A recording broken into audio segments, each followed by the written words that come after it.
Në fundin e muajit të Ramazanit, kur solidariteti dhe ndihma për njëri tjetrin marrin kuptim edhe më të veçantë, shoqata humanitare Bereqeti në bashkëpunim me Dianetin e Turqisë ka nisur shpërndarjen e 1200 pakove ushqimore për familjet në nevojë në Kosovë.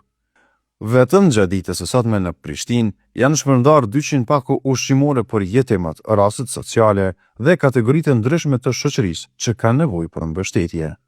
Ambasadori i Turqisë në Kosovë, Sabri Tunç Angëll, theksoi gatishmërinë e qeverisë dhe popullit turk për të qëndruar në ndihmë të popullit të Kosovës, edhe në këto ditë të bekuara të Ramazanit.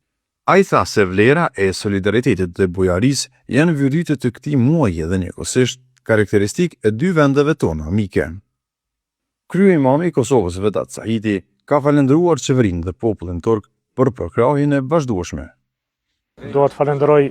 ambasadorin për prezencën e tij, me këtë rast edhe përmes tij dua të falenderoj edhe qeverinë turke dhe popullin vëllai turk për ndihmat që na kanë ofruar gjatë gjithë kohës, në veçanti për këto ndihma humanitare që tani më janë edhe simbol i solidaritetit dhe bujarisë së tyre, dhe tani më kemi realizuar një sër projektesh humanitare që kanë të bëjnë me mirëqenien e besimtarëve tanë,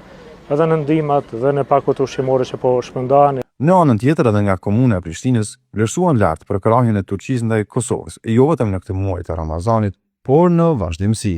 Me këtë rast gjej rastin të falenderoj shtetin mek turk për ndihmën e dhënë,